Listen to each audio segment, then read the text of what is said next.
Bonjour Henri.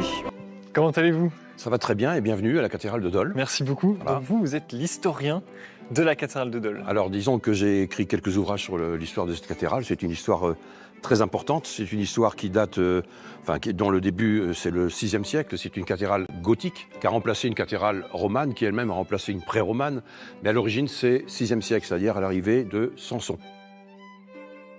Il vient du pays de Galles et il a traversé la Manche et donc il est venu planter sa crosse, c'est-à-dire qu'il est venu christianiser la région. Il va rencontrer le chef du clan du pays, qui est certainement une petite bourgade gallo-romaine à l'époque. Il va rencontrer Privatus. Alors Privatus, sa femme et sa fille sont, d'après les écrits, sont malades. Saint Samson, avec des prières et des onguents, va soigner sa femme et sa fille. Et en remerciement, Privatus l'invite à s'installer à Dole. Donc ce fut le premier évêque de l'endroit. C'est le premier évêque auquel succéderont 83 autres évêques.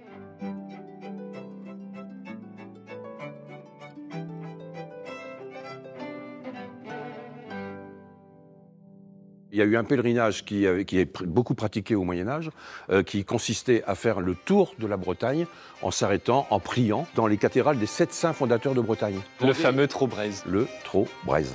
C'est entre 1000 et 1500 personnes chaque année. Mais ils ne font pas tout le tour de la Bretagne, ils ne font qu'une étape par an.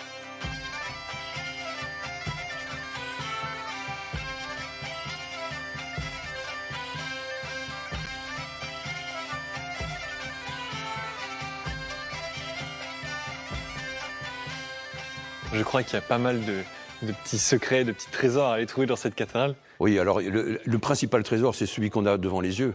C'est ce qu'on appelle une grande verrière. C'est la plus ancienne grande verrière de Bretagne. Elle date donc de la fin de la construction de cette cathédrale, c'est-à-dire tout à fait à la fin du XIIIe ou tout début XIVe. Et c'est vrai qu'elle est magnifique. Voilà. Qu'est-ce qu'elle représente? Plusieurs thèmes, la vie de Sainte Catherine, l'enfance de Jésus, la crucifixion, l'arrivée de Saint Samson, et puis la réunion des différents évêques de Bretagne. C'est vrai que cette cathédrale est magnifique, elle est beaucoup plus grande que ce à quoi je pouvais m'attendre. Effectivement, grâce au gothique, on va pouvoir faire des monuments beaucoup plus hauts. Vous savez, une cathédrale romane, c'est sombre, les murs sont épais, les ouvertures sont très petites. Le gothique, c'est la lumière. Donc, grâce aux contreforts et aux arcs-boutants qui sont tout autour de cette cathédrale, on va pouvoir faire des murs beaucoup plus fins, des ouvertures beaucoup plus grandes et monter toujours plus haut. Et comme je dis, c'est pas pour défier Dieu à l'époque, c'est pour s'en rapprocher. Et c'est vrai que cette verrière est très surprenante parce qu'on a plutôt l'habitude de voir des chœurs de cathédrale en demi-cercle, rond, et pourtant là c'est un chœur plat. Oui. Il y a une raison à ça? C'est-à-dire que c'est dans le style gothique normand et c'est assez rare d'ailleurs, mais on a ce qu'on appelle un chevet plat. Un chevet, ça s'appelle le chevet? Voilà, ça s'appelle un chevet plat, alors qu'habituellement il est plutôt arrondi.